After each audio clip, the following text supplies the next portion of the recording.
Bonsoir à toutes et à tous. Bienvenue dans ce live. Nous allons commencer dans quelques instants.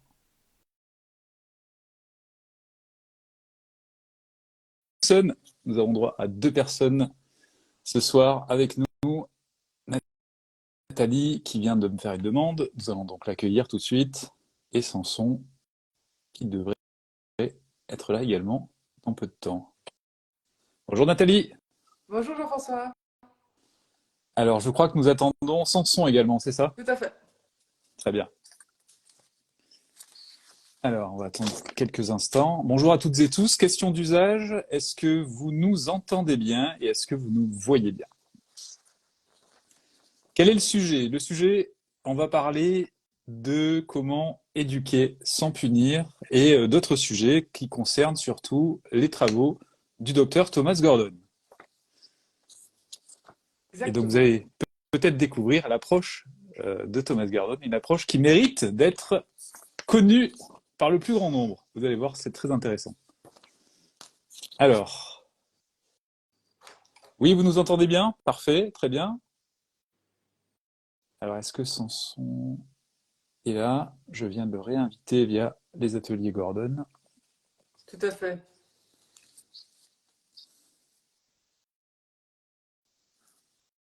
Donc, on va attendre quelques instants.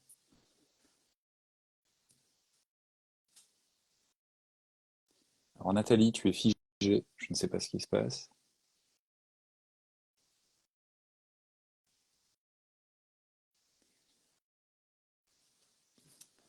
Merci de nous rejoindre. On va donc attendre quelques instants. Nathalie, petit souci de ton côté peut-être. Oui, il y aura un replay, en effet.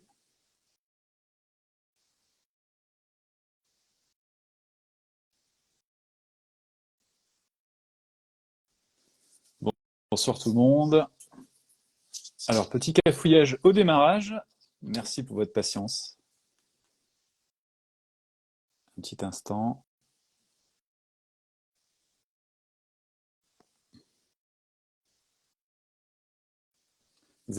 L'atelier Gordon Estelle, bon, bonsoir. Alors, je suis là, mais sans lien pour vous rejoindre. Non, il n'y a pas de lien, il suffit de demander. Alors, il faut être surtout sur sur un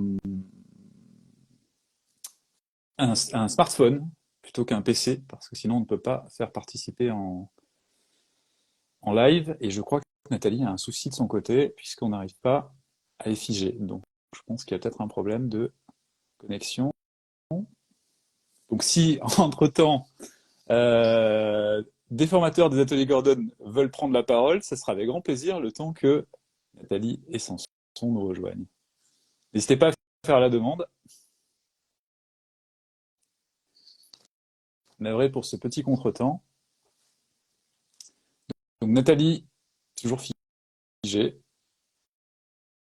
Je suis vraiment désolé pour ce contretemps. J'espère que on va pouvoir résoudre ces problèmes techniques déjà pour commencer.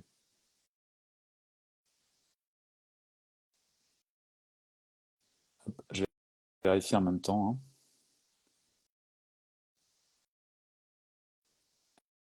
Alors,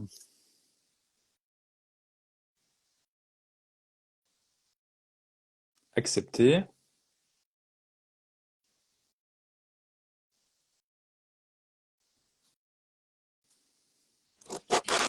Bonsoir Samson. Ah, super. On a un souci. Est-ce que tu n'aurais pas une recette pour défiger Nathalie? Ah, faut lui parler le langage du cœur. Je pense que ça peut aider.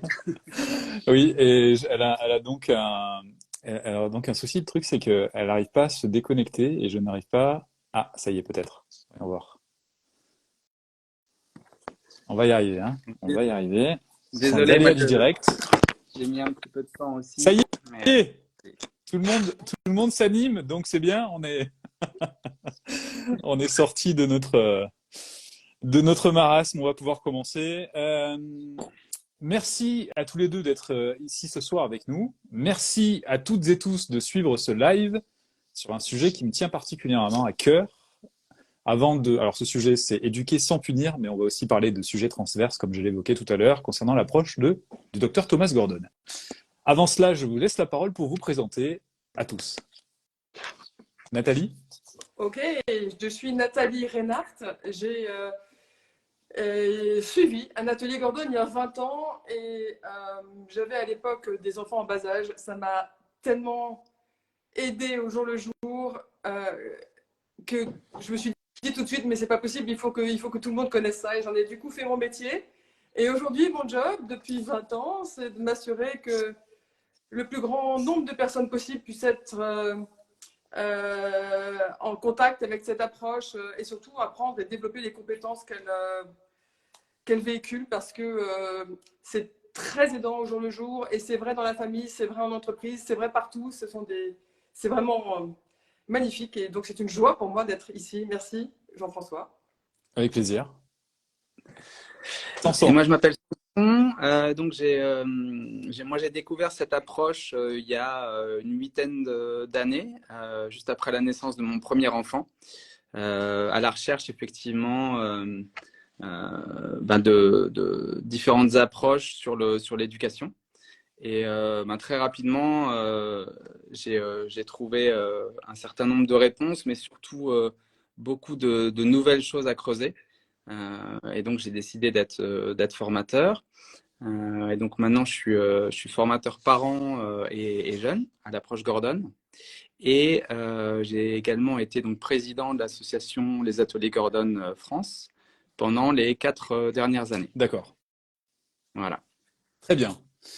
Alors, si nous commencions par la base, qui était le docteur Thomas Gordon et pourquoi a-t-il eu cette impulsion de vouloir offrir cette approche qui est basée effectivement sur des principes qui sont connus plus ou moins par le plus grand nombre, notamment au niveau de l'écoute active. On a beaucoup entendu cela et beaucoup ne font pas le lien entre l'écoute active et Thomas Gordon. Donc ce soir, on va rétablir cette vérité déjà.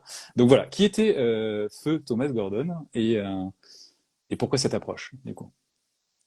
Alors Thomas Gordon était un docteur en psychologie et il était élève de Carl Rogers qui est le père de l'écoute. Le premier psychologue à avoir parlé de l'importance de l'écoute pour aider et accompagner les personnes en difficulté. Et Thomas Gordon, en fait, après son doctorat, s'est retrouvé dans son cabinet à recevoir des familles en difficulté, des familles avec des enfants rebelles, etc. Et très rapidement, il s'est rendu compte qu'au bout d'une heure d'écoute de l'enfant terrible, rebelle qu'il venait de recevoir, qui avait été décrit comme étant absolument incontrôlable par ses parents, il se retrouvait en face d'un agneau qui lui disait « Merci docteur » et qui avait complètement changé. Donc, assez rapidement, il s'est dit « Mais c'est pas possible, c'est juste génial. J'applique l'écoute dans mon cabinet, ça a un impact incroyable. Et pourquoi est-ce que ça devrait rester dans ce cabinet ?» Et donc, tout de suite, il s'est dit « Mais c'est pas possible, tout le monde peut faire de l'écoute. Il faut absolument que je puisse permettre au plus grand nombre de personnes d'apprendre à développer cette compétence-là. » Et du coup, il a commencé à faire des ateliers pour les parents. C'était dans les années 50. Il était ultra novateur. Et c'est comme ça que petit à petit, en fait, il a construit son approche sur le terrain avec les parents. Il a commencé en faisant des ateliers sur l'écoute. Très vite, il s'est rendu compte que ça ne suffisait pas. Et donc, il a complété petit à petit sa méthode de façon très empirique sur le terrain. Et du coup, au bout d'une dizaine d'années, il a sorti son premier bouquin en 62 qui vraiment reprenait la totalité de son approche. Et pour terminer, le truc qui est très intéressant avec l'approche Gordon, c'est que, bien entendu, l'écoute est super fondamentale et très importante, elle change nos vies. Et avec l'écoute seule, on ne s'en sort pas. Il faut aussi savoir s'affirmer, il faut aussi savoir résoudre les conflits, etc. Donc, c'est une approche très équilibrée et très juste pour moi et pour l'autre, pour développer des super belles relations. D'accord. Samson, peut-être quelque chose à rajouter par rapport à... Oui, sur Thomas Gordon, en fait, c'est une personne aussi qui a été extrêmement connue et qui a une grande renommée parce que il a été nommé 3 fois pour le prix Nobel de la paix. C'est lui, en fait, qui a mis au point ce qui a été repris dans différentes disciplines par la suite, c'est-à-dire la résolution de conflits sans perdant. Oui, Le fameux win-win qui a été ensuite repris en économie et évidemment en diplomatie internationale, etc. Donc ça, c'est peut-être la chose, enfin son apport vraiment majeur, c'est la résolution de conflits, qui s'appuie justement sur ces deux outils, l'écoute active et le message-jeu, quoi, dont on va parler, tout à à mon fait. avis. Il a Et inventé le message-jeu. oui, Alors, le message-jeu, moi qui me forme aussi en entreprise, c'est l'outil repris dans toutes les formations à l'assertivité, à l'affirmation de soi, etc. oui, Donc, il est aussi à l'origine de cet outil-là qui est repris partout. Il a écrit de nombreux livres. Son premier livre, Parents efficaces, est un best-seller dans le monde entier. Et puis, il en a écrit plusieurs autres. voilà, Voilà, par donc, Parents efficace, oui. efficaces. Parents efficaces au quotidien, éduquer sans punir, dont on parlera certainement, enseignants efficaces, leaders Tout à fait. efficaces, etc. Tout à fait. Alors, écoutez, en quoi est-ce sorcier, j'ai envie de dire? Parce que finalement, on se dit que écouter, c'est somme toute assez naturel, on prête l'oreille et on écoute. Mais en fait, et c'est ce que j'ai découvert moi aussi, parce que ça fait presque depuis l'origine de la création de Papa Positif, c'est-à-dire il y a 10 ans, que j'ai commencé à parler justement de Thomas Gordon.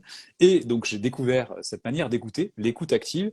Et effectivement, je me suis rendu compte que savoir écouter, ça s'apprend. Parce que on a souvent tendance, nous en tant qu'adultes, à avoir des mécanismes qui consistent à vouloir conseiller ou encore juger de différentes façons, ou encore projeter nos propres émotions sur autrui.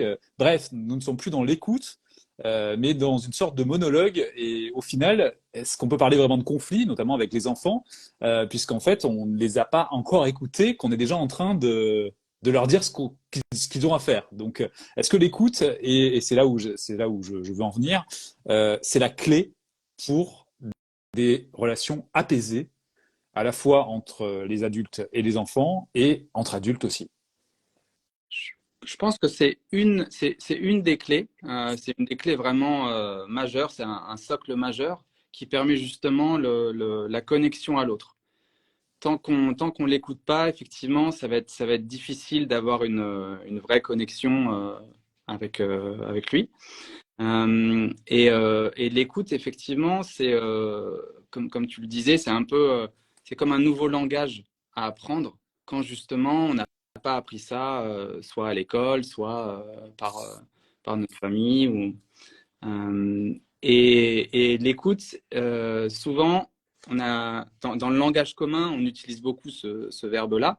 Oui. Et c'est vrai, on découvre dans les formations Gordon là que y a toute une série d'obstacles qu'on a l'habitude d'utiliser dans ce qu'on appelle l'écoute. Et par exemple, le conseil ou moraliser ou donner des solutions toutes faites. Tout ça, c'est des choses qui en fait vont bloquer cette connexion. Donc, Et pardon. Donc, on va juste matérialiser ceci. Quand je dis tu pourrais faire ceci, tu aurais dû faire cela, ou ce genre de phrase qu'on a l'habitude d'employer au quotidien, tout à fait. on n'est plus vraiment dans l'écoute là. Non, Non, on n'est plus du tout. l'écoute, c'est en fait aller chez l'autre. Et du coup, si on reprend les phrases que tu viens de donner, en fait, on sent qu'on est chez toi, puisque c'est toi qui donne ta vision sur ce qu'il faudrait faire. Donc, tu donnes la solution toute faite. Oui. Et donc l'écoute, c'est aller chez l'autre. Ouais. Et l'écoute, c'est aussi permettre à l'autre de mieux comprendre ce qu'il se passe chez lui. Oui, C'est ça. tout à fait. Un exemple, C'est vraiment. peut-être un exemple, Pardon. peut-être un exemple, Nathalie. Un enfant, par exemple, un enfant qui viendrait, qu'on sentirait triste, etc. Et qui serait dans une sorte de mutisme. Comment lui faire ce cadeau de l'écoute pour lui permettre déjà de prendre conscience de ce qu'il ressent. Alors, je mâche un peu, hein, je gâche un peu le. Et ensuite, pour que lui apprenne progressivement à s'écouter et aussi à développer finalement sa capacité d'écoute en général, puisqu'en fait, c'est vraiment un mécanisme d'écoute qu'on met en place avec l'approche de Thomas Gordon finalement. Alors, comment faire? Un enfant arrive, il semble attristé, il est miné. Et déjà, nous, en tant qu'adultes, on peut avoir de l'inconfort et du malaise en voyant notre enfant comme ça. Mm. Et on pourrait être tenté de réagir par réaction, donc par rapport à ces émotions désagréables qu'on ressent. Alors, qu'est-ce qui se passe? Pourquoi? Bref, ensevelir l'enfant sous des questions, au Ou lieu bien de lui proposer une glace. ou lui proposer une glace. Ah oui, en effet, c'est la période en plus. Et donc, oui, en effet, donc être dans l'action et la compensation. Et en fait, avant toute chose, on a oublié une étape qui est donc cette écoute et qui se concrétiserait comment, du coup? Alors, effectivement, l'étape préliminaire, tu as raison, Jean-François, c'est d'abord et avant tout arriver à se rendre compte, arriver à ne pas être complètement nous-mêmes submergés par l'émotion qu'on perçoit chez notre enfant. Oui. Et donc, c'est arriver à développer cette peau-là qui fait que je vois que mon enfant n'est pas bien, mais moi, je suis OK. Donc, ça va aider. Petit à petit, on va développer cette capacité-là. Et ensuite, être en capacité de se mettre à la hauteur de l'enfant et lui dire, dis donc, tu n'as pas l'air dans ton assiette, ça n'a pas l'air d'aller fort, là. Et puis voir ce qui se passe. Et nous, on est OK avec ça. Il a le droit de ne pas être bien, c'est OK. Et on va voir ce qu'il va nous dire. Peut-être qu'il va dire non, ça va, et qu'il va repartir en courant. Et dans ce cas-là, super. Et puis peut-être qu'il va nous dire quelque chose. Et dans ce cas-là, on va continuer dans cette posture-là en disant oui, dis donc, ta journée n'a pas été facile. Oh, ouais. En plus, elle n'a pas été sympa avec toi, la maîtresse. Mais tout ça en ne faisant que reformuler ce que l'enfant nous dit. On n'est pas en train d'extrapoler. On colle, tel le poisson suiveur, on colle à ce que l'enfant nous dit et on lui renvoie ce qu'il nous dit juste avec beaucoup d'acceptation et zéro conseil, juste la présence, ce cadeau absolu de la présence. Ce qui signifie, donc, ce que tu viens de dire, qui est très simple pour toi parce que tu pratiques depuis des années, Oui. que tu es dans cette posture d'observation et de reflet de ce que tu peux observer, entendre, sans juger. Tu peux nous redire les deux phrases d'accroche que tu as eues quand l'enfant est face. Alors, si tu t'en souviens, mais je pense qu'il y en a d'autres. On n'a pas préparé le texte. Hein. Non, quelque chose comme dis donc, t'as pas l'air, en fonction de son âge, il faut bien sûr s'adapter à son vocabulaire, mais dis donc, t'as pas l'air bien là, t'es pas en forme, je te sens triste, si je le vois vraiment triste. Voilà, juste se mettre juste avec un ton qui demande de l'acceptation et juste refléter ce qu'on perçoit. Parce qu'on le perçoit tout de suite, hein, on le voit, c'est juste qu'on n'ose pas le refléter, mais juste refléter ce qu'on voit, oser le faire et voir ce qui se passe et juste démontrer cette acceptation-là. Affirmation, du coup, des affirmations, des suggestions de ce type-là, toutes simples.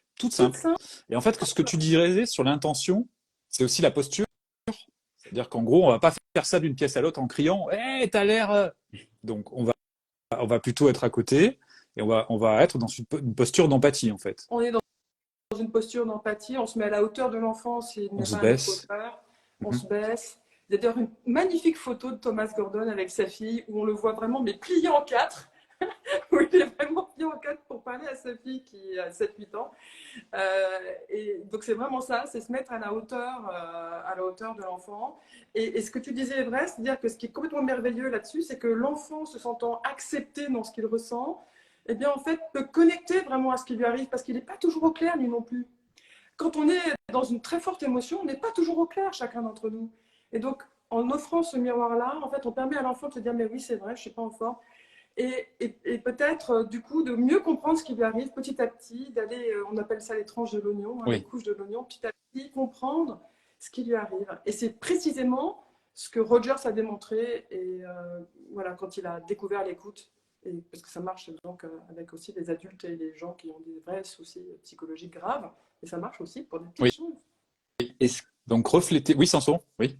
Ce qui est génial aussi, justement, quand on a cette posture-là, c'est que donc on va faire ce qu'on appelle des reflets émotionnels, c'est-à-dire essayer de refléter ce que l'enfant ressent. Et ce qui est top, c'est que même quand on se plante, quand on est à côté, et ben en fait la personne en face, l'enfant va immédiatement nous rediriger. Si par exemple on le voit venir et nous on a l'impression qu'il est triste, ah ben tiens, l'impression que là tu as l'air sacrément triste et tout ça. Si c'est pas de la tristesse qu'il est en train de vivre, et ben immédiatement lui il va nous réaligner vers la bonne émotion. Et donc ça c'est top parce que ça veut dire que on va co-créer avec lui aussi cette cette connexion, Oui. on va lui permettre de cheminer de plus en plus vers ce qu'il est en train de ressentir, et puis peut-être derrière le problème qu'on peut mettre à jour, que lui va mettre à jour. Donc, on va reprendre. Il se passe cette scène-là. Le parent s'offre d'abord de l'écoute pour justement bénéficier de cette magie de l'écoute en se disant, moi, je ressens du malaise devant cette situation, je suis inquiet pour mon enfant, etc. Rien que le fait d'avoir ce message « je », parce que là, on brûle un peu les étapes, mais c'est du coup un message « je », va permettre d'apaiser l'affect du parent et de le rendre plus disponible à une écoute ensuite. Ça, c'est la première étape.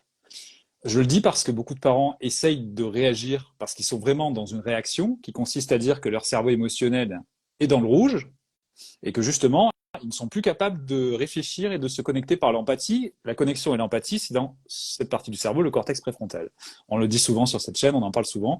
Et en fait, ce qui est vraiment exceptionnel avec cette approche de Thomas Gordon, c'est que c'est validé par les neurosciences, en gros. C'est-à-dire que ce qu'on fait là, en traversant l'émotion, en disant je ressens ceci, permet d'apaiser l'affect et de nous rendre de nouveau disponibles, de nouveau pouvoir réfléchir et offrir notre empathie à l'enfant.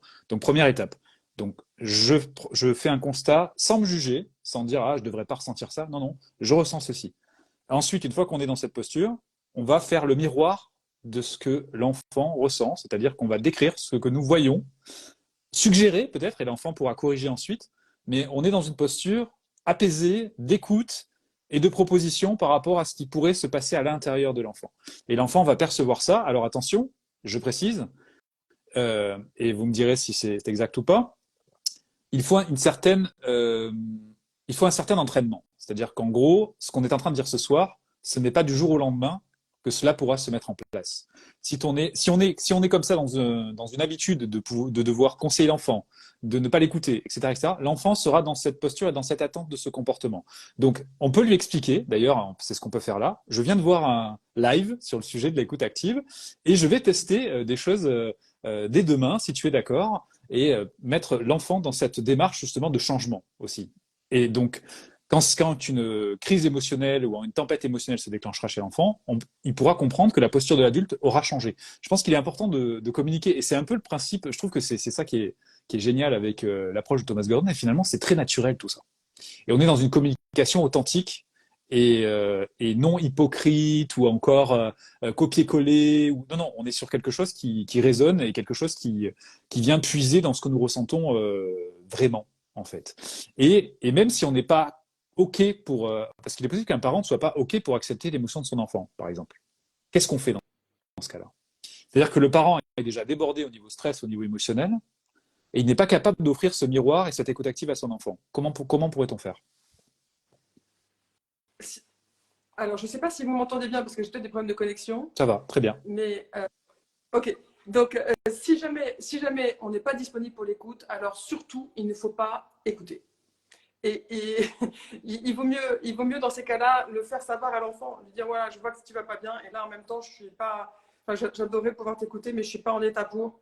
Et il faut pas faire parce que sinon, ça va être la fausse écoute. Donc, soit on arrive à se réguler en se disant mince, je vois qu'il va pas bien. On fait un petit message en disant oh là là, je vois que t'es pas bien, je suis vraiment embêtée de te voir comme ça. Et j'arrive à me remettre dans un état où je suis en capacité d'écouter. Soit je n'y arrive pas et c'est OK. Il faut aussi qu'on soit acceptant de nous-mêmes et de nos limites. Il faut qu'on sache s'écouter nous-mêmes.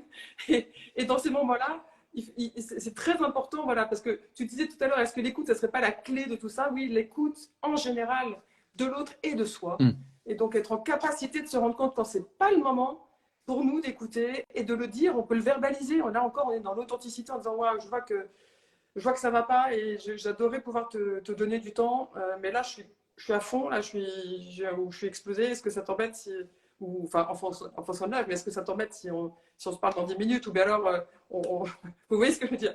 Si on n'y arrive pas, on n'y arrive pas quoi. Oui. Il vaut mieux faire ça que de faire semblant d'écouter et terminer par quelque chose qui serait contre-productif. Oui. On va différer en fait. On va différer. On va différer. C'est-à-dire on peut, et c'est d'ailleurs ton étape préliminaire dont tu parlais, c'est est-ce que je suis disponible?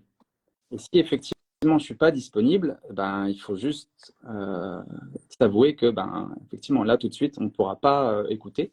Mais on peut différer, on peut dire, ben, là, je vois que pour toi, t'en as gros sur la patate, ça a l'air vraiment chaud, ce que tu as vécu.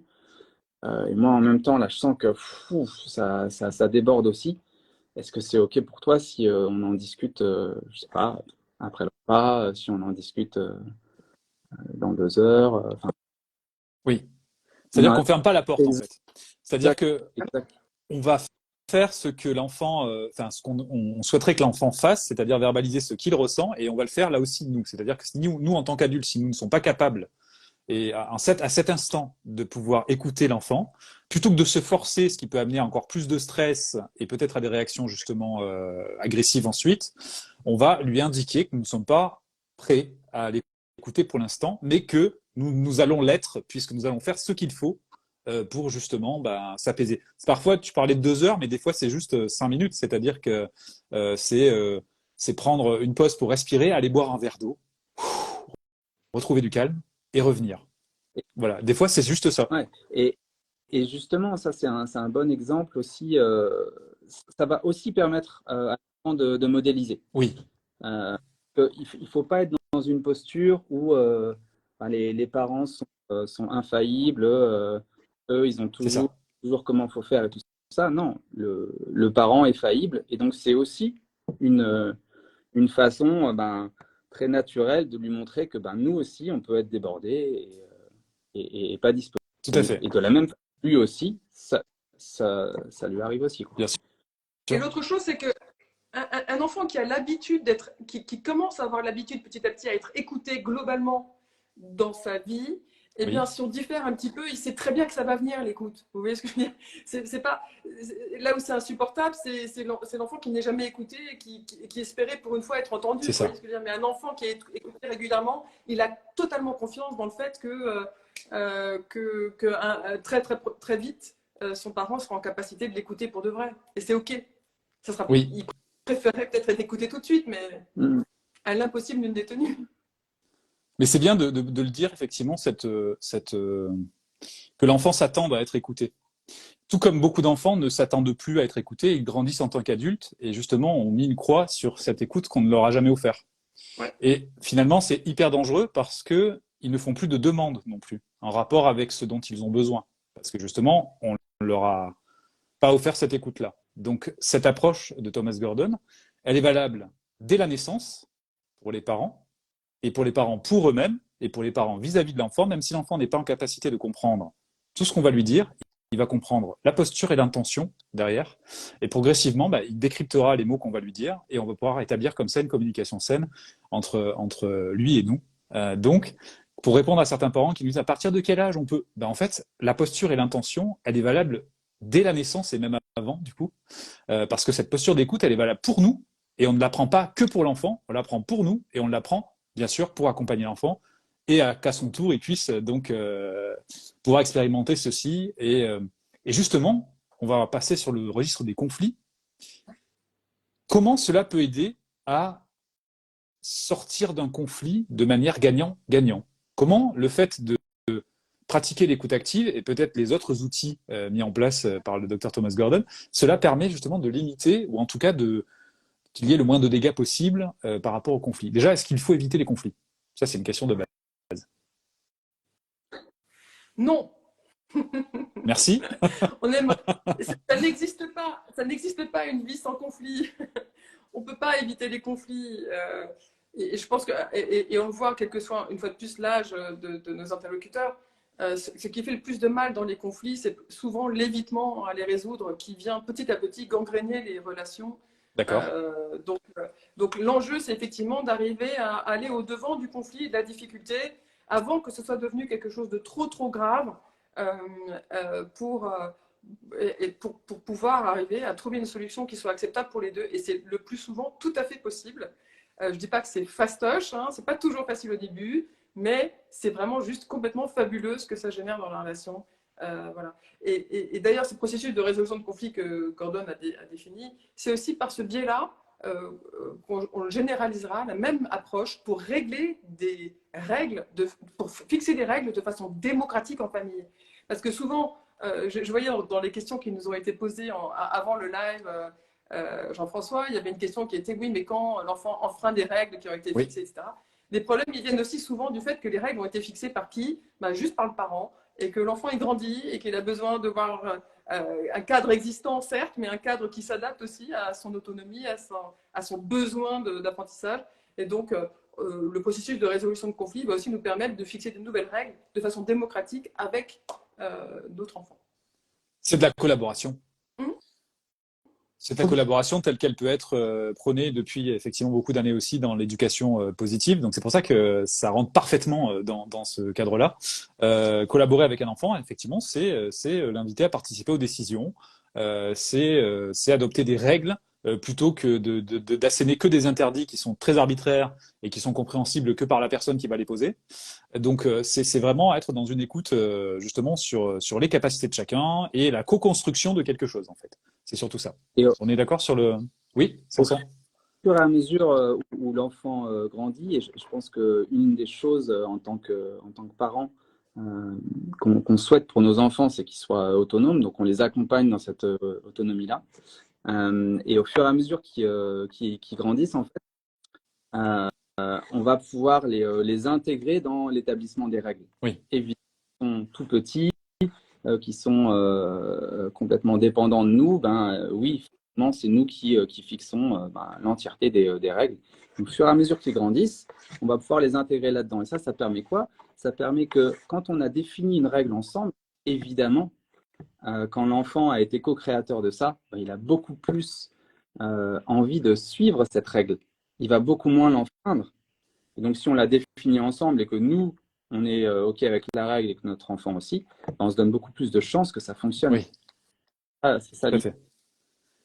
Et même on peut là aussi écouter l'enfant en lui disant comment pourrais-tu faire ça? C'est-à-dire voir l'objectif commun et plutôt que de dire voici les règles, etc. Qu'est-ce que tu proposes Exact. en gros?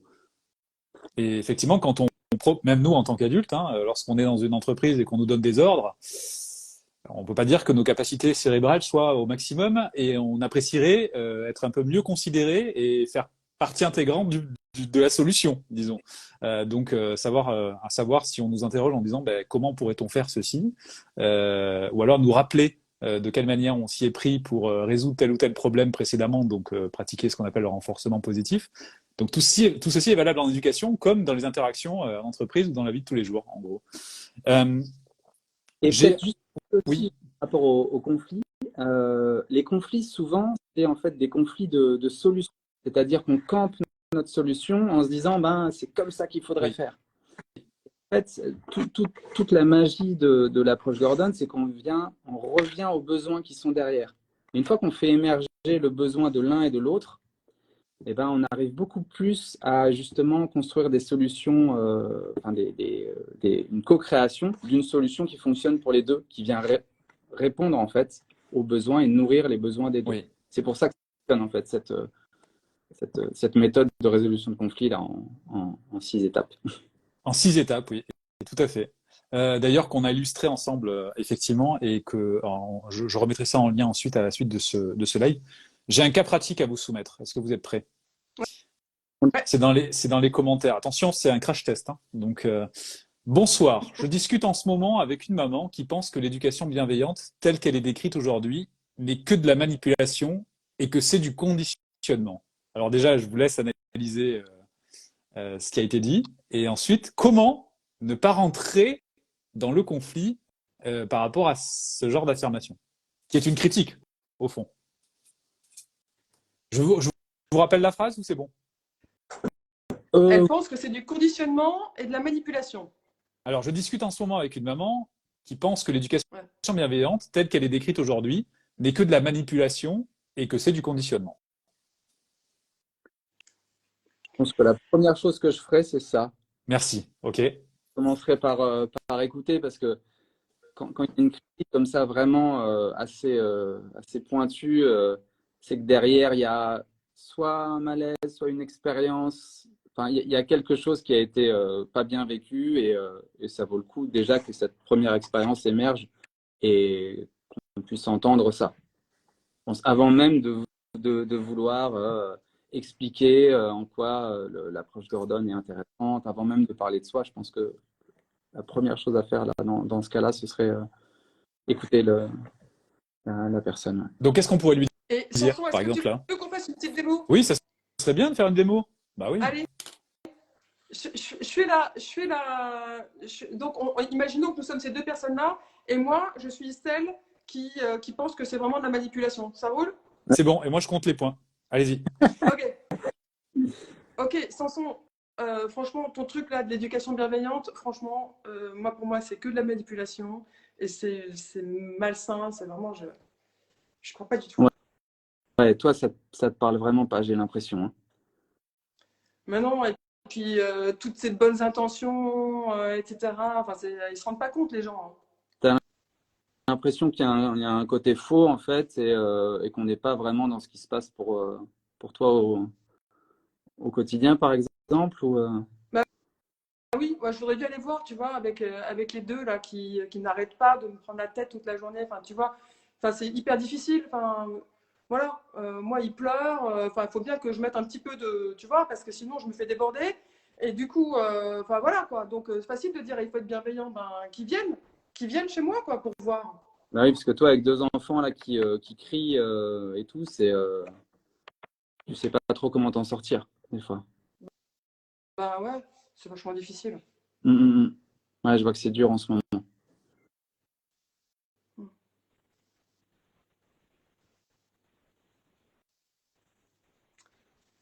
On fait un cut. Tu veux qu'on continue ou pas, Jean-François? C'est très bien. Non, non, on aurait pu rester sur ce silence qui consiste à regarder ce qui se passe en nous et de pouvoir effectivement cerner quelle était l'émotion qui a déclenché cette critique de l'éducation bienveillante. C'est parfait. En fait, cette démonstration en direct, qui est pas du tout préparée ou quoi que ce soit, c'est exactement ce qu'on évoquait tout à l'heure par rapport au miroir de ce que l'autre pourrait ressembler. On fait des suggestions, on laisse des phrases en suspens, mais on ne juge pas. On est là pour accueillir, en fait. Et je trouve que c'est génial parce que ce sont des situations du quotidien où on va avoir des personnes qui seront déjà dans une posture défensive parce qu'elles auront d'abord besoin d'être écoutées. Et il en est de même pour les enfants. Donc, et cette écoute va déclencher justement un passage d'une situation chaude, brûlante même, à une situation qui est plutôt tiède, froide, où on va pouvoir réfléchir, parler, etc. Donc, merci beaucoup pour cette simulation qui est en fait ce qu'on pourrait répondre à beaucoup de parents qui m'interrogent souvent sur ça d'ailleurs. Tiens, quelqu'un est venu me critiquer sur. Très bien. Déjà, il n'y a rien de personnel déjà dans cette situation. Voyons voir qu'est-ce qui a déclenché ceci, en quoi l'éducation bienveillante vient heurter certains principes, certaines croyances, etc., etc. Certains ressentis. C'est surtout le ressenti, moi, qui me paraît important parce que on est des êtres d'émotion. Et du coup, lorsqu'on ressent une émotion, souvent, comme on le disait, comme on le dit déjà depuis longtemps, en tant qu'adulte, on n'a pas forcément eu ces clés de compréhension, de décryptage, d'identification des émotions et du pourquoi de la présence de cette émotion. Et là, le fait d'être le reflet de ce qui se passe, ça permet de pouvoir trouver un peu cette vérité-là, à savoir pourquoi l'émotion est là, qu'est-ce qui résonne en moi. Et au final, c'est pas forcément l'éducation bienveillante, c'est peut-être la personne qui a eu une mauvaise journée, qui a eu plein de problèmes à régler et qui est dans un tel niveau d'exténuation qu'elle ne peut plus prendre du recul ou quoi que ce soit. Et ça, le fait d'offrir cette écoute, pour moi, c'est quelque chose de précieux parce que ça rejoint aussi tout ce qui est théorie de l'attachement. C'est-à-dire qu'en fait, cette approche permet de créer du lien et d'instaurer de la confiance et de la prévisibilité. C'est-à-dire qu'en gros, quand un enfant va savoir que son parent présente de l'écoute, mais aussi quand un adulte va savoir qu'un ami, un collègue de travail est capable de l'écouter, eh bien, on a ces sortes de repères qui font qu'on a un équilibre au niveau social et qu'on se dit finalement, en effet, ouais.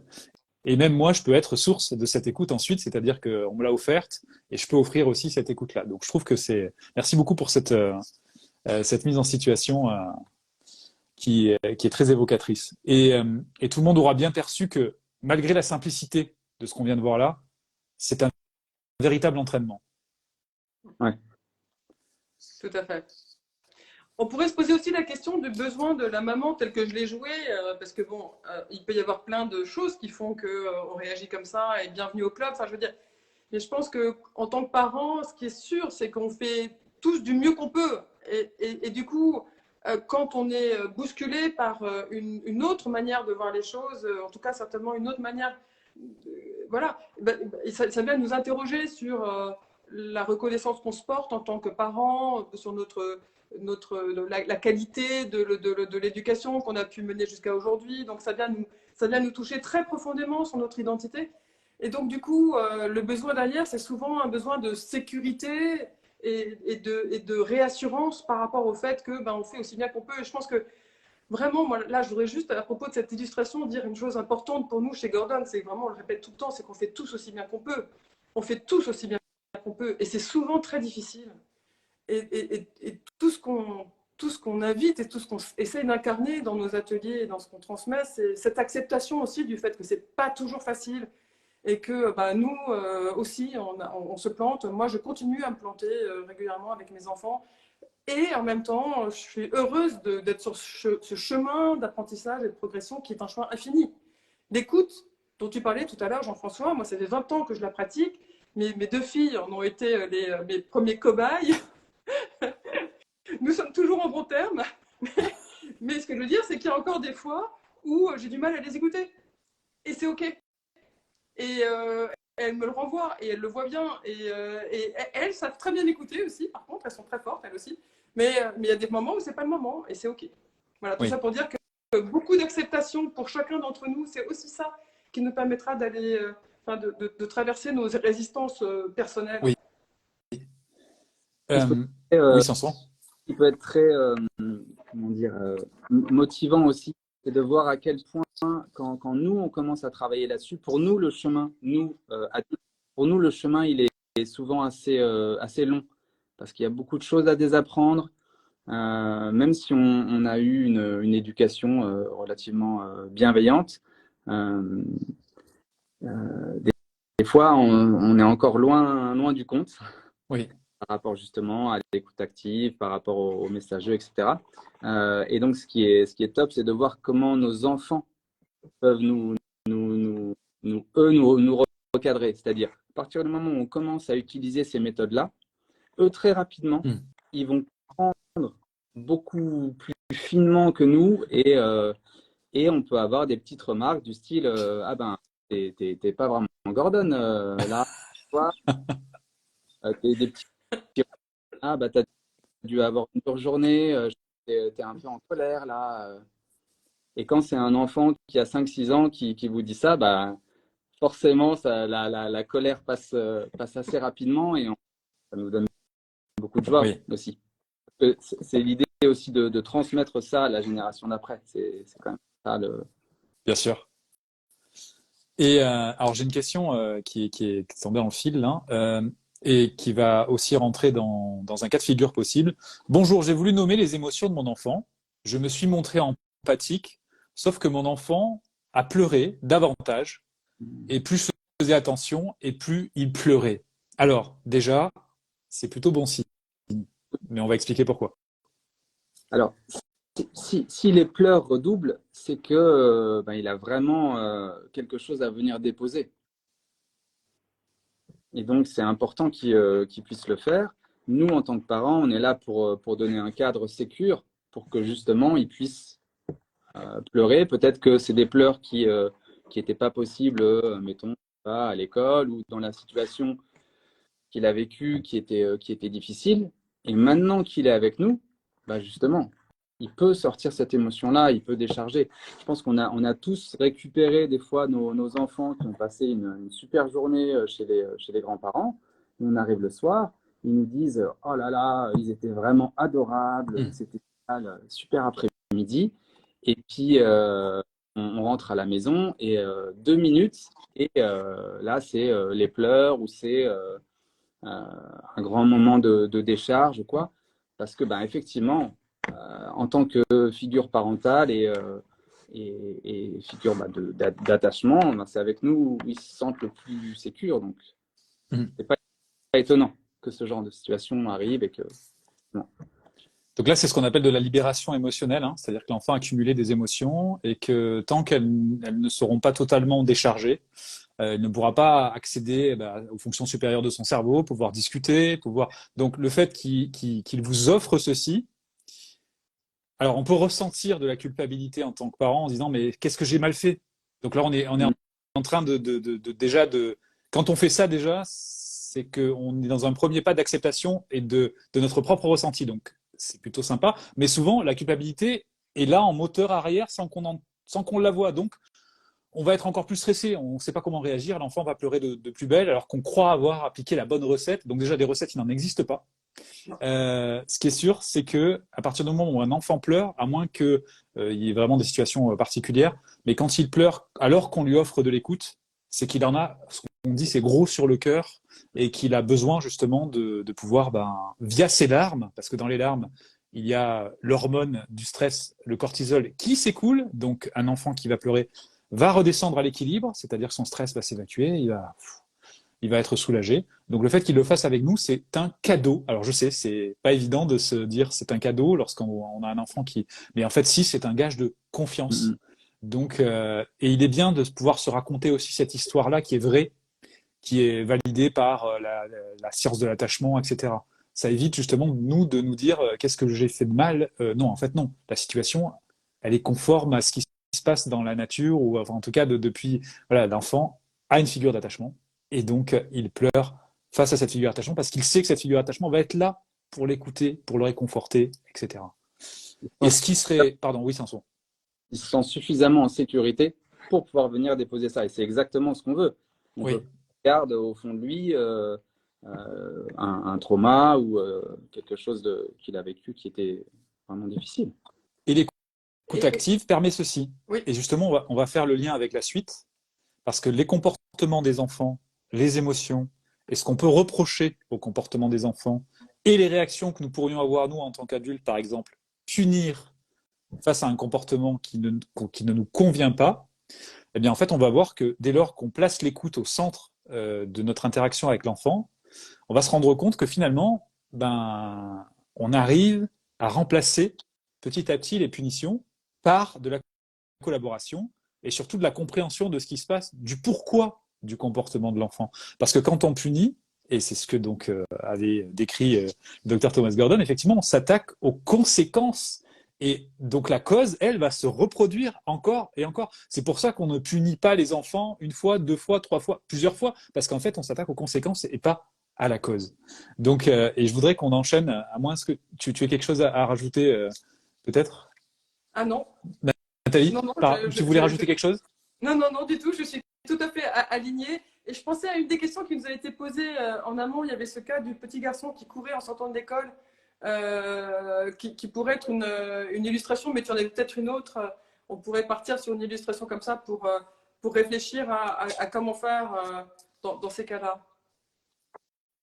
Oui, très bien. On va partir de cet exemple-là, par exemple. Tout à fait. Oui, Euh, oui, un exemple qui nous a été apporté d'un petit garçon qui sort en courant de l'école, qui a 6 ans et qui et du coup la maman se sentait très démunie parce qu'elle avait expliqué le danger, elle l'avait briefé avant et ça fait des jours et des jours que ça dure et c'est dangereux. Voilà. Et donc oui. effectivement, c'est vrai que voilà, d'abord bienvenue au club des parents qui se sentent démunis. Euh, et qu'est-ce qu'on fait dans ces cas-là quand le comportement ne cesse de se répéter et que c'est un comportement qui n'est pas acceptable donc voilà. Donc, je ne sais pas si tu veux reprendre la main, Jean-François. Ou si Non, tu mais veux tu que étais je bien continue. parti et je vais te laisser même le lead du live. Je t'envoie les codes d'accès. Non, non, mais effectivement, c'est bien d'avoir évoqué cet exemple-là, qui est représentatif parce ça peut être aussi être mis dans beaucoup d'autres cadres justement. Et alors justement, ouais, je vous repasse la parole. Comment faire? Est-ce qu'on doit punir l'enfant parce qu'il n'écoute pas? Ben là, à l'évidence, en tout cas, ce que la maman a tenté de faire, c'est elle l'a pas puni, mais enfin, elle lui a donné les règles, elle a répété, elle voit que ça marche pas. Donc en fait, Oui, la règle, c'est si on voit qu'on a essayé de mettre en place des choses et que ça ne fonctionne pas et que le comportement continue, c'est bien que ce comportement vient remplir un besoin qui est très important pour l'enfant. Donc, c'est pas pour ça qu'il faut accepter le comportement, mais il faut être clair sur le fait que ce comportement, l'enfant ne l'a pas par hasard. Il fait pas ça pour nous embêter, ça n'existe pas. Hein, le fait que les gens fassent des choses pour nous embêter et que nos enfants, ça n'existe pas. S'il fait ça de façon répétitive, c'est qu'il a un besoin très important à remplir. Voilà. Et de même, moi, j'ai un besoin qui est un besoin de sécurité en tant que maman dans cette situation-là. Donc, du coup, il faut, le seul moyen de sortir de ça, et ce qu'on ferait typiquement chez Gordon, c'est de se dire si c'est répétitif, il faut qu'on ait une conversation à froid. Pas le matin avant d'aller à l'école. Non, non, à froid. Le soir, tranquillement. Voilà, on se pose avec l'enfant et on fait précisément ce que tu as décrit tout à l'heure, Jean-François. On va écouter l'enfant, mais on va aussi s'affirmer nous. On va dire, tu sais, quand tu sors de l'école en partant en courant comme ça, moi je suis super inquiète, j'ai peur que tu te fasses renverser par une voiture, etc. Voilà, j'ai peur vraiment pour ta sécurité. Et en pas, même temps, pas toi, tu m'as fait peur, ça- et pas tu m'as fait peur, tu m'as énervé, tu. C'est-à-dire qu'en fait, on continue sur cette manière de parler qui consiste à dire je. Oui, je décris le comportement, donc quand tu cours, j'ai peur. Hein, je suis très inquiète. Voilà. Hein, donc, on peut encore utiliser le tu quand on Ou quand décrit sur la description je du te vois comportement. courir, Voilà, quand je te vois courir, j'ai vraiment super peur. Voilà. Ce qui est vrai en oui, plus, le parent là, il sera super aligné. Ce qui est chouette, c'est que ça va lui permettre de clarifier aussi ce qu'il ressent. oui. D'ailleurs, Dr Thomas Gordon a dit que nos principales réactions de colère impliquaient une émotion principale et première, qui est la peur. Par exemple, quand un enfant va tomber devant nous, alors qu'on l'a averti, tu vas tomber, tu vas tomber. On va revenir, j'ai déjà consacré quelques vidéos à ces prophéties autorégulatrices du tu vas tomber, mais que l'enfant va tomber pour répondre à notre prophétie autorégulatrice, mais on y reviendra à ceci. Si l'enfant tombe et qu'on est devant, on va ressentir tout d'abord de la peur. Et en fait, cette peur, c'est ce que disait le docteur Thomas Gordon, on ne va pas la prendre en compte. Et donc, ça va basculer sur l'émotion qui arrive, c'est la colère. Et à ce moment-là, lorsqu'on ressent de la colère, on voit rouge. Et en fait, on va être dans la réaction. Et limite, on va avoir peut-être une réaction agressive, crier, voire même punir, menacer, bref. Parce qu'on n'a pas pris en compte cette peur initiale. C'est pour ça que c'est important ce que tu viens de dire. C'est j'accueille d'abord l'émotion initiale, parce que sinon, ça peut faire une cascade avec une autre émotion qui là va être, par exemple, la colère. Et hop, l'acte de punir derrière. Parce que j'ai ressenti de la colère, je vais punir pour me soulager, parce que malheureusement, ça marche comme ça, c'est-à-dire que si l'autre souffre, je vais me sentir un peu mieux. C'est assez bizarre, mais ça fonctionne comme ça. Sauf que c'est délétère, parce que les violences, c'est une forme de violence finalement. Donc l'enfant va pas du tout être collaboratif ensuite, hein, il va juste être craintif. Donc, Exactement. donc du coup, on va plutôt être dans une approche de j'accueille en tant que parent mon émotion, je ressens de la peur, et peut-être que ça évitera de basculer sur cette colère qui est là pour réparer quelque chose et qui est mal placée parce qu'elle va nous faire réagir. Et donc à la sortie de l'école, j'imagine que la maman ressent ce genre d'émotion. D'abord la peur, ensuite la colère, la frustration de ne pas être écouté, la peur qui se transforme en colère parce qu'on a besoin de protéger l'enfant. Donc c'est une colère qui est censée être protectrice, sauf que elle peut se transformer en quelque chose de beaucoup plus agressif et violent. Et en gros, on n'aura rien gagné, sauf à rendre l'enfant craintif, et il sera même craintif dans d'autres situations, mais il n'aura pas compris le pourquoi de tout ça. Alors que lorsqu'on arrive à la maison et qu'on à froid, on discute de ça, en disant voilà, j'ai eu peur. On peut même utiliser des personnages plutôt que de le faire soi-même, en disant voilà, ces personnages, c'est toi, tu vois, et regarde, on traverse la route, et là c'est moi. Alors d'après toi, qu'est-ce qui se passe, qu'est-ce qu'on ressent? On peut réussir à faire comme ça un jeu sur les émotions et pouvoir expliquer à l'enfant ce qu'on attend de lui, rappeler les règles qu'on aura d'ailleurs établies avec lui. On revient sur ce qu'on a dit tout à l'heure. Et ensuite expliquer le pourquoi d'une nécessité de collaboration. Et on peut demander à l'enfant, qu'est-ce qu'on pourrait faire pour que ça se passe au mieux, par exemple, lorsqu'on est à froid Oui, comme ça. mais on pourrait aussi, surtout, une fois que je me suis affirmée, surtout, je vais écouter l'enfant parce que, et puis moi, je me serais peut-être préparée un peu en amont en me disant, mais si il court tout le temps comme ça en sortant de l'école, Oui, qu'est-ce qu'il fait? En quoi c'est si important pour lui de courir? Il doit bien avoir une raison pour qu'il le fasse tout le temps. Et donc, se poser la question du besoin et l'écouter là-dessus aussi. Après m'être affirmée, il va oui, falloir que je l'écoute, ça va être génial. Lui dire, mais dis donc, mais qu'est-ce qui fait que tu as tellement besoin de courir? Voilà. Ben, j'étais assis toute l'après-midi. et oui, Ah ouais, c'est difficile. Bah oui, j'en ai marre. Et puis, non, non, non. Ok. Donc, on va pouvoir aussi permettre à l'enfant de s'exprimer et lui dire, ok, ben moi, je vois que tu as vraiment besoin de te dépenser quand tu sors de l'école. Et puis, moi, j'ai vraiment besoin de m'assurer que tu sois sécure pour le faire. qu'est-ce qu'on pourrait trouver comme solution pour que toi, tu puisses te dépenser et puis que moi, je sois sécurisée. Oui. Et là, on ouvre sur plein de choses. Et là, avec une simple phrase, tu viens de relier deux choses dont on n'a pas parlé aujourd'hui. Le besoin et l'émotion. Parce que là, tu viens de dire besoin de bouger de l'enfant et l'émotion de l'enfant, justement, qui va déclencher le mouvement. Et cette manière de voir les choses, c'est-à-dire d'essayer d'aller comprendre le comportement de l'enfant, finalement, c'est aller identifier la racine du comportement et donc le besoin. C'est bien ça? Tout à fait. Donc là, ça peut être un besoin de bouger, qui n'a pas été satisfait tout au long de la journée. Ça peut être un besoin de connexion, et l'enfant n'a pas forcément les clés pour répondre à ses besoins de manière correcte. Donc il va avoir des comportements qui vont être des tests pour essayer d'arriver à subvenir et à satisfaire ses besoins. Donc c'est à nous ensuite de le guider pour lui dire, plutôt que de faire comme ça, on pourrait faire comme ça, qu'est-ce que tu en penses?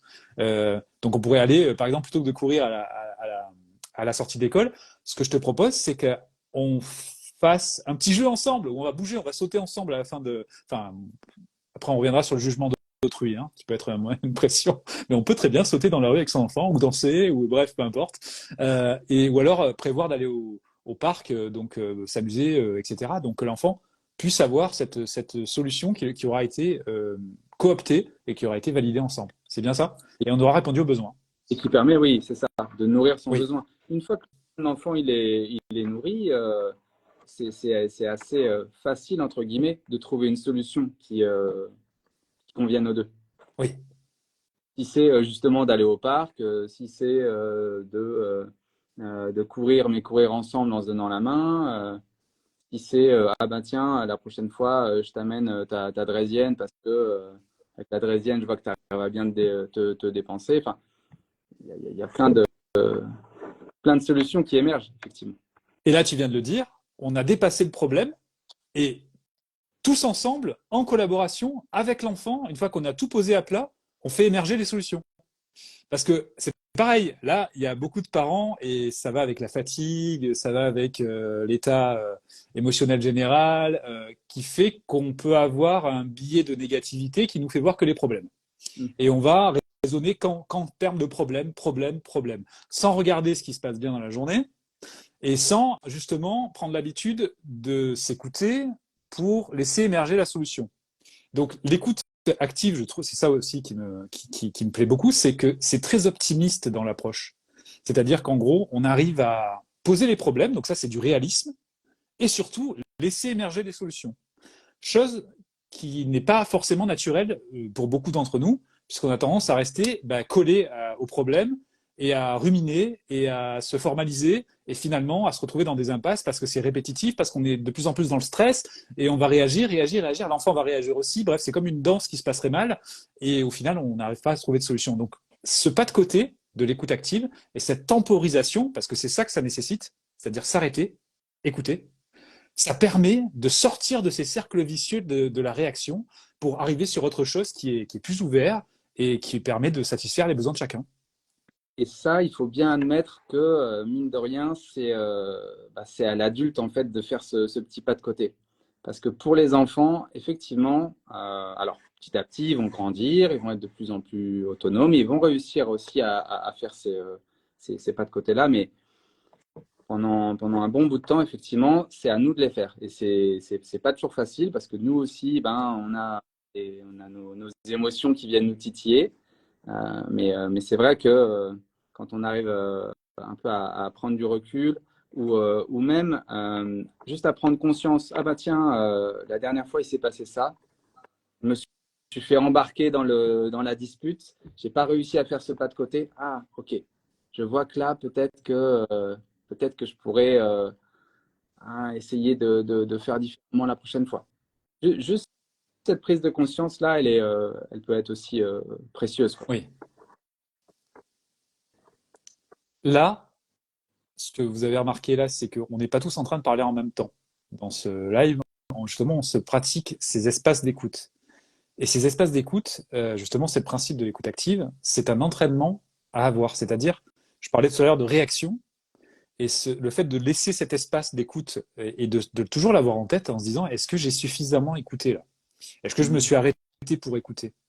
Et j'avais fait des affiches sur le sujet. J'avais appelé ça la pause écoute, en fait. Donc, qui rentrait un peu dans ce système-là, en disant, est-ce que je l'ai faite, cette pause-là? Ou est-ce que je suis déjà en train de réagir par rapport à des automatismes, etc. Et rien que ça, vous allez vous rendre compte que vous, parents ou professionnels qui nous suivez, que cette temporisation résout beaucoup de problèmes, en fait. Parce que on ne s'est pas laissé déborder par l'émotion. On a cet instant d'écoute qui est d'abord de l'écoute pour nous et de l'écoute ensuite pour l'extérieur, permet de nous sentir mieux et de nous sentir plus compétents et plus en confiance aussi. Parce qu'on n'a pas laissé dériver la situation, on a gardé ce contrôle justement en faisant cette pause. On n'a pas été entraîné comme ça dans une coulée, on a fait une pause. Et c'est hyper important cette temporisation. Je trouve que c'est une des choses qui s'apprend aussi parce qu'on est vraiment dans la réaction tout le temps en tant qu'adulte ou en tant que parent. Donc, je trouve que c'est vraiment important cette pause-là. Oui, pardon. Peut-être rappeler juste une chose aussi, c'est que pour pouvoir justement donner de l'écoute, on a aussi besoin, nous, d'écoute. Oui. Un parent, en fait, qui ne reçoit pas d'écoute par ses proches, par son conjoint, par ses amis, va avoir beaucoup de mal à lui écouter. Donc, il y a aussi cette chose-là à garder en tête, quoi. Oui, très important. Parce que c'est un besoin, de toute façon, d'être écouté, d'être en connexion. Et parfois, on le tourne façon problème. C'est-à-dire qu'on dit à l'autre, tu ne m'écoutes jamais. On est dans le reproche. Et ça, c'est pas du win-win, en fait. C'est-à-dire que là, on commence à déclencher un conflit, en fait. Alors que si on suit les étapes de résolution du conflit gagnant-gagnant, ou même l'expression message-jeu ou ceci, ça permet d'éviter cela. C'est-à-dire que dire j'ai besoin d'une écoute là maintenant, plutôt que de dire tu ne m'écoutes jamais, qui est déjà la réaction de cette frustration, parce que cette démarche de demande est arrivée trop tard. On ne s'est pas écouté suffisamment tôt pour pouvoir transformer ceci en demande. C'est pareil, ça nécessite de... Alors, c'est un petit exercice à faire, du coup, sur une feuille, et on l'avait déjà fait ensemble, mais écrivez sur une feuille toutes les reproches qui reviennent de manière cyclique dans les conversations et essayez de voir quel est le besoin qu'il y a derrière et comment reformuler ces reproches en demande. Pas en exigence, hein, en demande, c'est-à-dire en demande telle qu'on aimerait qu'on nous les demande si ces problèmes-là se présentaient, se reprochent. Ou en messageux, même sans demande. C'est-à-dire dire juste je suis énervé ou je... Bah oui, je suis fatiguée là. Je suis vraiment fatiguée. Ça suffit, ouais. Et ça peut être, voilà, je suis vraiment fatiguée. J'aimerais bien qu'on se passe un temps calme ce soir ou j'ai besoin de t'en parler. Est-ce que c'est voilà, mais c'est aussi derrière le reproche arriver à mettre un ressenti et les exprimer. Oui. Ça peut être donc du coup, les reproches, essayons de les transformer effectivement en émotions qu'on formulerait avec un message-jeu. On va pas tarder à terminer, mais il nous reste un rush final, si vous le voulez bien, justement sur le sujet qui était éduquer sans punir, est-ce possible? Je vais juste rappeler les 5 inconvénients des punitions tels que le docteur Thomas Gordon les a établis. Donc, il a décrit les punitions comme étant néfastes sur l'estime de soi de l'enfant. Il a dit également que les enfants pouvaient éviter d'être pris plutôt que de changer de comportement, donc éviter ce qui a déclenché la punition. Et la punition peut dégrader la relation parent-enfant ou éducateur-enfant, ça c'est évident, on vient de l'évoquer. La punition ne résout pas le problème sous-jacent, on a décrit ça aussi, c'est la conséquence mais pas la cause. La punition peut provoquer de la colère et de la frustration chez l'enfant. Donc voilà les 5 principaux inconvénients, on va dire, de la punition. Et c'est pour cette raison qu'elles ne sont pas forcément efficaces, ces punitions. Et y compris pour un enfant, mais y compris pour une classe entière. Parce qu'on a souvent des enseignants qui viennent aussi dire « tiens, j'ai arrêté le système de punition à récompense et c'est incroyable, j'ai commencé à écouter les émotions des enfants. Donc, c'est le système, voilà, on est sorti du système, on a créé quelque chose d'autre, quoi. Donc, par rapport aux punitions, donc pour répondre à la question du soir, justement, comment éviter d'éduquer avec des punitions? Comment éduquer sans punir? Donc, revisionnez le live et vous aurez toutes les clés. Donc, les messages-jeux, l'écoute active, c'est ça? Oui, il y a beaucoup de moyens, effectivement, et là encore, il n'y a pas une baguette magique, mais ce qui est vrai, c'est que Gordon, il nous donne plein de moyens qui nous permettent de générer cet environnement dans lequel il n'y aura même plus besoin il y aura même plus besoin il y a pas du tout besoin de punir. Mais déjà, une des premières choses qu'on peut faire, c'est travailler enfin, sur notre posture à nous et sur nos croyances, c'est-à-dire une fois de plus revenir sur le fait que l'enfant, quand il a un comportement qui nous pose problème, ne le fait pas pour nous embêter. Vraiment se souvenir que derrière tout comportement, il y a un besoin et que ce besoin, si le comportement est répétitif, il y a un besoin qui est important. Donc, ça, c'est la première des choses. Les enfants ne sont pas là pour nous embêter. Ça aide. Deuxième chose, et après, je te laisserai la parole, Samson. Comment est-ce que je peux travailler sur l'environnement dans lequel je vis avec l'enfant pour éviter et retirer des occasions de friction. Parce que finalement, surtout avec les enfants en bas âge, mais c'est vrai aussi quand ils grandissent, hein, et c'est vrai aussi avec nos camarades, nos conjoints, nos collègues, c'est souvent en aménageant notre environnement, les sources de difficultés peuvent s'amoindrir. Et c'est vrai, il y a vraiment plein de choses à faire avec les enfants. Plein de choses à faire avec les enfants pour éviter déjà les situations de friction. Alors là, je passe la balle à Samson pour qu'il prenne le relais, sinon je vais parler encore quelques heures. Terminer sur l'aspect un petit peu neurosciences, c'est-à-dire que quand on utilise les punitions, en fait, on va axer l'enfant sur le registre de la peur, c'est-à-dire il va peut-être modifier son comportement, mais parce qu'il a peur de la punition, ou il a peur de juste la menace de l'éventuelle punition, quoi. Donc la menace fonctionne aussi, même sans punir. Là, en fait, ce qui se passe, c'est que quand on est dans le registre de la peur, comme tu l'expliquais en montrant justement le cerveau, on est sur des fonctions cognitives qui sont très limitées, en fait, quand on est dans le registre de la peur. Et ce dont on a envie, nous, je pense, en tant que parents ou en tant qu'éducateurs, on a envie que nos enfants, ils apprennent le plus possible. Et quand on vient limiter en fait les fonctions cognitives avec les punitions, juste ils apprennent moins bien. C'est ça qui se passe aussi, très concrètement. Oui. Et l'autre chose, c'est parce que moi j'entends aussi beaucoup, mais oui, mais les punitions, ça fonctionne et tout ça, moi je vois bien. Alors oui, quelquefois, effectivement, les punitions peuvent fonctionner. Mais est-ce qu'on a envie que l'apprentissage de notre enfant, il se fasse avec un sentiment de rancœur de l'enfant à notre égard?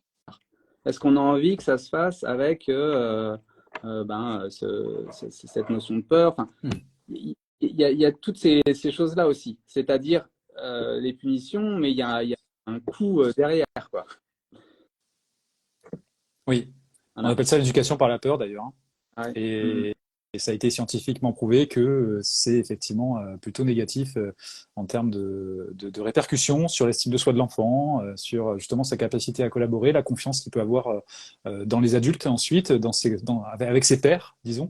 Et ce que tu dis, Samson, et c'est ce qu'on a vu aussi il y a quelques jours avec la psychologue Joanna Smith, elle parlait de la sécurité justement que doivent ressentir les enfants. Et le fait de menacer, de punir, vient en fait baisser ce sentiment de sécurité. Et au fond, ça ne permet pas de mieux collaborer. Au contraire, c'est qu'on peut avoir, si vraiment cette éducation par la peur s'installe, on peut avoir vraiment de grosses répercussions sur l'attachement et sur le comportement de l'enfant. Donc, punir et menacer de punir, on peut le remplacer par des pistes qu'on a évoquées ce soir, notamment apprendre à écouter l'enfant pour déterminer quelle est la cause justement du comportement qui n'est pas acceptable pour nous, s'assurer que les règles sont établies avec l'enfant et qu'il a compris ces règles, donc qu'il soit contributeur et collaborateur justement, parce que lorsqu'on choisit un chemin, on va être plus motivé pour l'emprunter, donc ceci.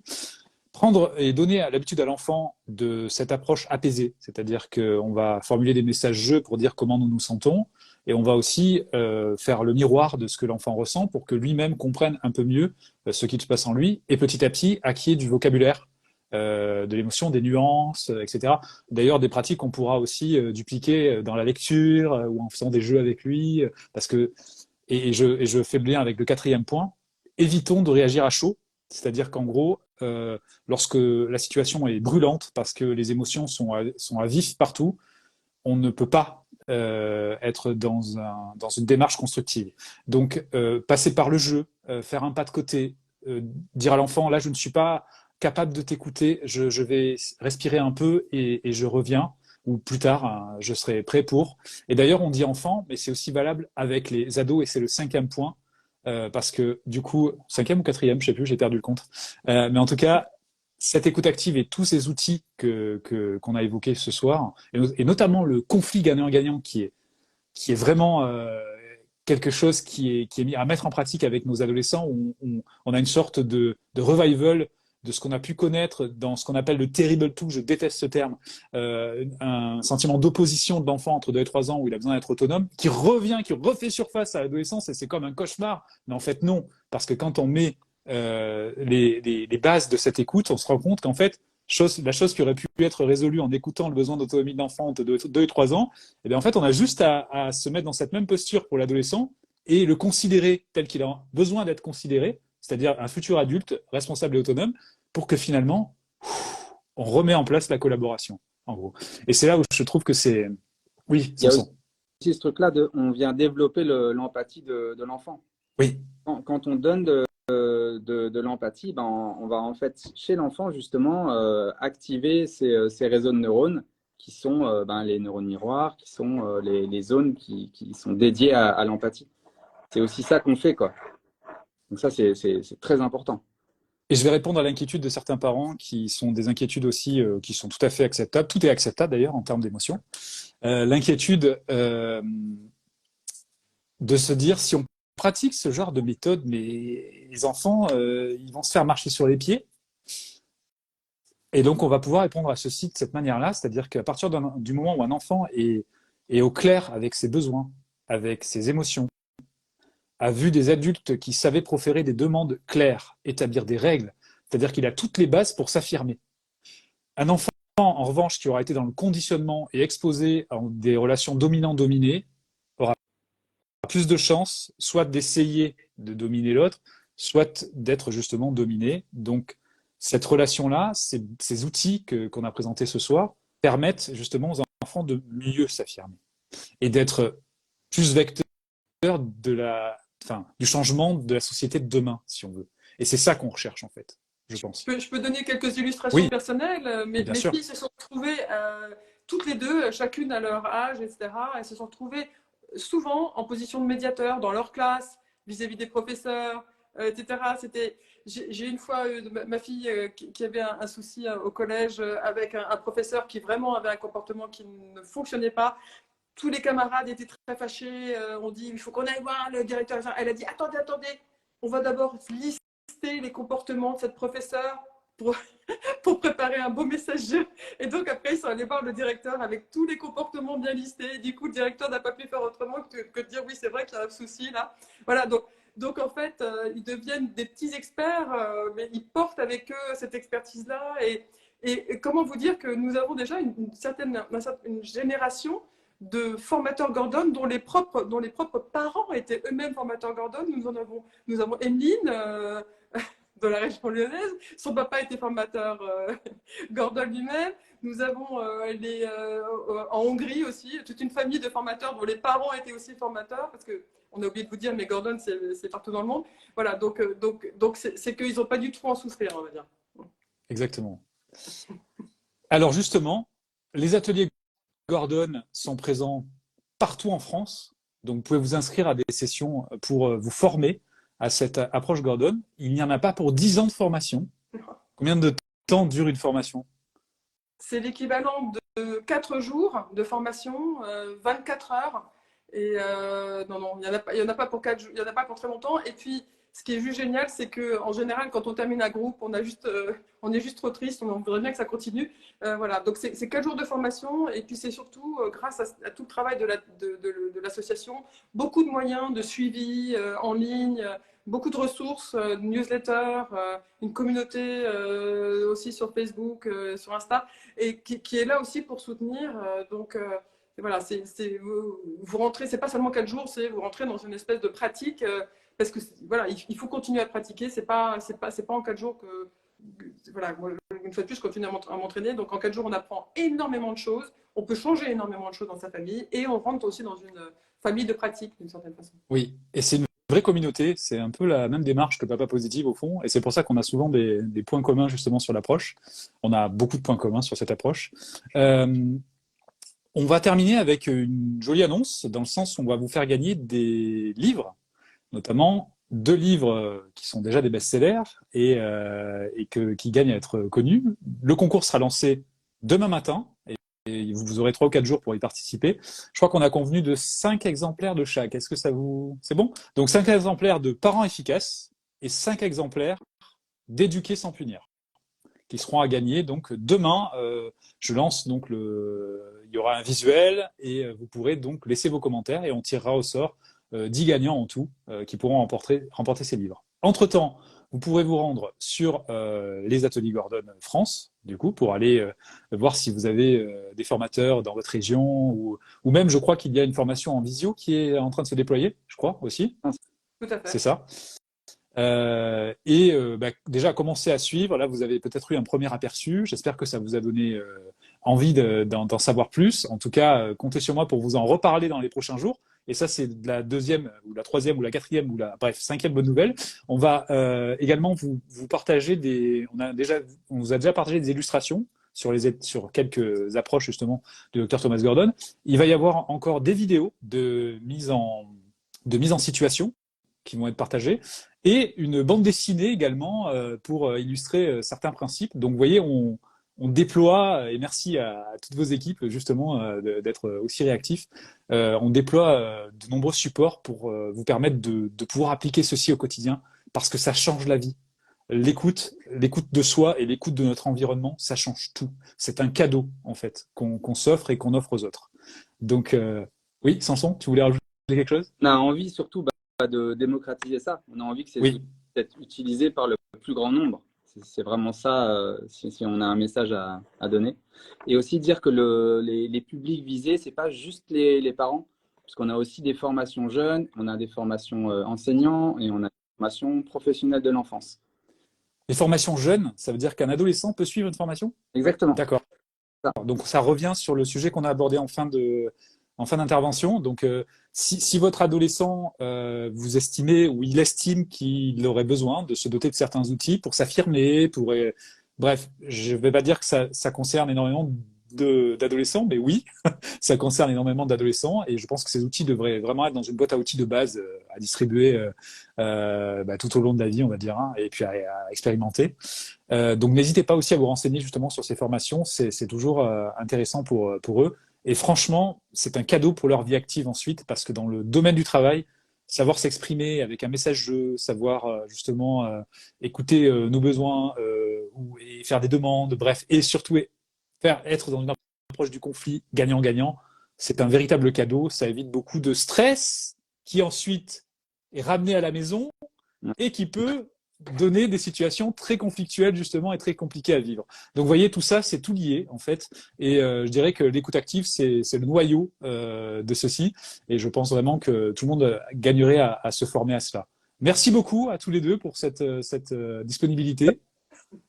Merci mille fois, Jean-François, ça fait un plaisir, vraiment un plaisir d'échanger avec toi et avec vous tous. Merci à toutes et tous et à très bientôt. Bonne soirée. Au revoir. Au revoir. Au revoir, merci.